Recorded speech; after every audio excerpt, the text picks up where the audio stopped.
কথায় আছে ধৈর্য ধরে থাকতে পারলে ধৈর্যের ফল মিষ্টি হয়, সেই প্রমাণটা আমি নিজেই পেয়ে গেলাম। আসসালামু আলাইকুম, কেমন আছেন সবাই? আশা করি আল্লাহর রহমতে অনেক ভালো আছেন। আমি আলহামদুলিল্লাহ ভালো আছি। যেখান থেকে যে বা যারা আমার ভিডিওটি দেখছেন, কাদিজা এস লাইফস্টাইল চ্যানেলের পক্ষ থেকে সবাইকে স্বাগত জানাই। এই তো বন্ধুরা, প্রতিদিনের মতো আপনাদের সামনে আবারও একটা নতুন ভিডিও নিয়ে চলে আসলাম।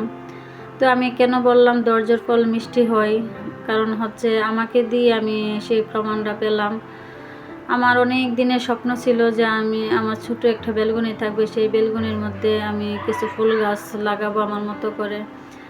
তো আলহামদুলিল্লাহ প্রথম আমি 4টা ফুল গাছ নিয়ে আসলাম বাজার থেকে। তো নিয়ে আসছিলাম বুধবারে। তো একদিন 2 দিন পর আমি গাছগুলা টপে রাখছি, কারণ আমি কাজের চাপে সময় বাহির করতে পারি নাই, অনেক কাজের মধ্যে সময়গুলা পার করে নিছি। তো আমারও কিন্তু অনেক ভালো লাগতেছে। আমার অনেক দিনের স্বপ্ন যে আমার হাতে কখন আমি নিজের মতো করে আমার ছোট্ট একটা বেলকনির মধ্যে আমি গাছ লাগাতে পারবো। তো আলহামদুলিল্লাহ আজকে কিন্তু সেই আশাটা আমার পূরণ হলো। আমার কিন্তু মনটা অনেক খুশি, আমার অনেক ভালো লাগতেছে। যে ভালো লাগাটা আসলে বলে বোঝাবার মতো না। তো গাছগুলা কেমন হয়েছে আপনারা কিন্তু আমাকে কমেন্টস করে জানাবেন। আমার কাছে কিন্তু গাছগুলা অনেক ভালো লাগছে। তো বারান্দাটা অনেক ছোট, যার জন্য গাছ আমি মনে হয় না যে বেশি পারবো।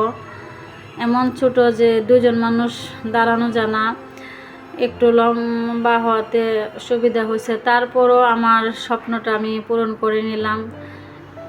কারণ হচ্ছে ফুল গাছ বা যে কোনো গাছের প্রতি কিন্তু আমার অনেক নেশা। আমি জায়গার কারণে আমি পারি না, যে আমার ইচ্ছা হয় যে আমি একটা ছাদ বাগান যদি আমার থাকতো, আমি ছাদের মধ্যে আমি বাগান করতাম আমার মতো করে। আমি কিন্তু এরকম স্বপ্ন দেখি। জানি না আল্লাহ তাআলা এই স্বপ্ন কোনো দিন পূরণ করবে কি না, আল্লাহই ভালো জানে। যে স্বপ্ন দেখা তো সহজ, বাস্তব করা অনেক কঠিন। তো স্বপ্ন দেখলে তো আর সমস্যা নাই, আমার মতো করে আমি স্বপ্ন দেখে যাচ্ছি। দেখি আল্লাহ তাআলা কোনো দিন সেই স্বপ্নটা পূরণ করে কি না। এত বড় স্বপ্ন দেখা নাকি বল, তারপরও কেন স্বপ্নটাকে ছোট করে দেখব। এই যে একদিন স্বপ্ন দেখতাম যে আমার ছোট্ট একটা বেলকনি থাকবে, বেলকনির মধ্যে আমি গাছ লাগাবো, সেই আশাটা কিন্তু আল্লাহ তাআলা পূরণ করে নিল। আল্লাহর কাছে আমি লাখো কোটি শুকরিয়া আদায় করি, যতটুকু যে আমি পারছি এতেই আলহামদুলিল্লাহ। তো গাছগুলা কিন্তু আমি সন্ধ্যার সময় লাগাইছিলাম। আমার ছোটো ছেলে আমার সাথে ছিল, আমার ছেলেই ভিডিও করেছে, আর অন্য ছেলেরা বাসায় ছিল না।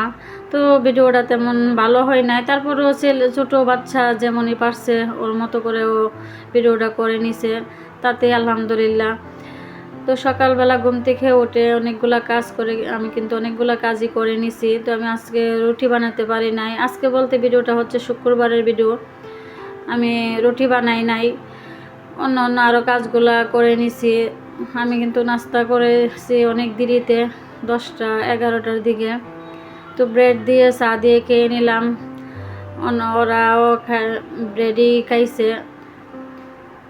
তো শুক্রবার এমন একটা দিন, আল্লাহর রহমতের দিন, সেটা কিন্তু গরিবের হজ বলে কথা, যে সেই দিনে গরিবের হজের দিন। যারা গিয়ে সেরা জামাতে পুরুষরা নামাজ আদায় করবে 2 রাকাত, তারা কিন্তু একটা হজের সওয়াব পাবে।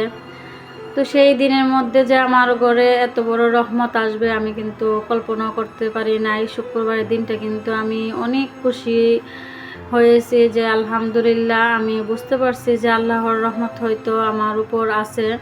যদি না থাকতো এমন রহমত এইভাবে শুক্রবারে হঠাৎ করে আমার ঘরে আসতো না। তো কেন কে আসলো আপনাদেরকে আমি একটু বলতেছি। যে দেখেন আমি কিন্তু রান্না করে নিতেছি। আমি সকালে নাস্তাটা করে কাজগুলা গুছিয়ে ঘরের আমি মেশিনে বসে গেছিলাম। তো হঠাৎ করে খবর আসছে আমার ঘরে মেহমান আসবে। তো মেহমানের কথা শুনে আমি সত্যি অনেক খুশি হলাম যে শুক্রবার এমন একটা দিনের মধ্যে হঠাৎ করে আমার ঘরে মেহমান আসা যে কত বড় আল্লাহর নিয়ামত, সেটা হয়তো সবাই বুঝে না, কিন্তু আমি কিন্তু অনেক খুশি হয়েছি যে এমন একটা দিনে আমার ঘরে এত বড় নিয়ামত আসছে, এত বড় রহমত আসছে। তো তার ভিতরে আমার আম্মু আমার জন্য অনেকগুলা জিনিস পাঠাইছে। যে মায়ের ভালোবাসা, সত্যি এই পৃথিবীতে মায়ের ভালোবাসার কাছে কোনো কিছুই যায় না। যে পৃথিবীতে যদি কেউ নিঃস্বার্থে ভালোবাসে, আমার দৃষ্টিতে আমার মনে হয় একমাত্র মাই সন্তানকে, কোনো স্বার্থ নাই, কোনো কিছু নাই, স্বার্থ ছাড়া মাকে ভালোবাসে। আমার মা এমন একজন মা যার কোনো তুলনা হয় না। সারা পৃথিবী একদিকে, আমার মায়ের কাছে আমরা মেয়েরা হচ্ছে একদিকে। তো দেখেন আমার মা যতটুক ক্ষমতা আছে তার ভিতরেই আলহামদুলিল্লাহ অনেকগুলা কিন্তু জিনিস পাঠাইছে। যে পয়সা নিজের গাছ থেকে পেরে নিজের হাতেই বানিয়ে দিয়ে দিছে, গাছের পেয়ারা, কিচকি মাছ তরকারি, এই মুরগির চামড়া, মাংস একসাথে আমি পছন্দ করি, এগুলো একসাথে ভাজি, মানে অনেকগুলা জিনিসই দিয়ে দিচ্ছে। তো কিছু জিনিস আমার বোনকে আমি দিয়ে দিছি, বোনের হাজব্যান্ড আসছিল, ওনার কাছে আমি টাকা দিয়ে দিছি। তো আল্লাহর কাছে এই কারণে শুকর আদায় করি। আমি আমার নামাজ পড়ে আমার আল্লাহর কাছে দোয়া করি আমার মাকে আরও দীর্ঘ হায়াত দান করুক। কারণ পৃথিবীতে আমাদের মা বাবা ছাড়া আর কেউ নাই। আমরা বোনদের পাশাপাশি আমাদের মা বাবাই, কিন্তু আমার মা বাবাদের তুলনায় অন্যরকম। আমার মা যদি পারত নিজের কলিজাটাই কইলা মেয়েদেরকে দিয়ে দিত, এমন অবস্থা করে। এই মার তুলনা পৃথিবীতে আর কোনো কিছু নাই। তো আপনারা আমার মায়ের জন্য দোয়া করবেন, আল্লাহ যাতে আমার মাকে সুস্থতা দান করে, নেক হায়াত দান করে, সেই কামনায় আমিও নিজেও দেখা যায় নামাজ পড়ে পড়ে মার জন্য এই দোয়াটাই করি যে আমার মাকে যাতে আল্লাহ সুস্থ রাখে। আপনারা আমার মায়ের জন্য দোয়া করবেন। তো কথা বলতে বলতে কিন্তু আমি প্রায় ভিডিওর শেষের দিকে চলে আসছি। আমি কিন্তু মেহমান বিদায় করে অনেকগুলা কাজ করে নিছি। তারপর বিকালবেলা একটু মিশিংয়ে বসলাম।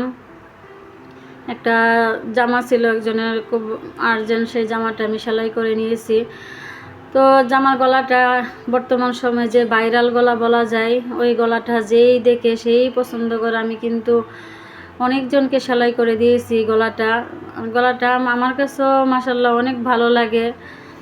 তো সবারই পছন্দ দেখা যায়। তো কথা বলা শেষের দিকে চলে আসলাম। বন্ধুরা, আপনাদের কাছে যদি আমার ভিডিওটা সত্যি একটু ভালো লাগে, প্লিজ আপুরা ভাইয়ারা আমার ভিডিওতে একটা লাইক দিবেন, কমেন্টস করে আপনারা জানাবেন আপনাদের মতামতগুলা, আর আমার চ্যানেলটা সাবস্ক্রাইব করে রাখবেন। আপনারা যদি আমাকে একটু সাহস দেন, একটু ভালোবাসা দেন, ইনশাল্লাহ আমি সামনে আরও আগাইতে পারবো। আর আপনারা আমার জন্য দোয়া করবেন, আমি যাতে সুস্থ থাকতে পারি, আর আপনাদের জন্য নতুন নতুন ভিডিও আমি সামনে আরও নিয়ে আসতে পারি। আমি কিন্তু অনেক স্বপ্ন নিয়ে আজকে ব্লগ শুরু করেছি। সেই স্বপ্নগুলো পূরণ হবে যদি আপনারা আমাকে সাপোর্ট দেন। প্লিজ আপুরা ভাইয়ারা, আপনারা দয়া করে একটা লাইক দিবেন ভিডিওতে, আপনার লাইক দেওয়াটা ভুলবেন না, প্লিজ একটা লাইক দিবেন। আর আমি কথা বলতে গিয়ে কিন্তু অনেক ভুল ত্রুটি হয়, কথাবার্তা সব কিছু মিলে আপনারা দয়া করে ক্ষমা দৃষ্টিতে দেখবেন। আজকের মতো ভিডিওটা আমি এখানেই শেষ করে নিলাম। আসসালামু আলাইকুম, আল্লাহ হাফেজ।